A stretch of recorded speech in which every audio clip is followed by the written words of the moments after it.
Hi guys, welcome back to our channel Finance for Beginners. Today in this video I'm going to show you how to log into your Avanti Payroll.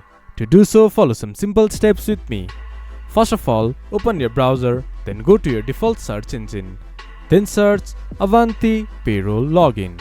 Then go to the first result that shows up or go to myavanti.ca. It will then take you to the login portal of Avanti.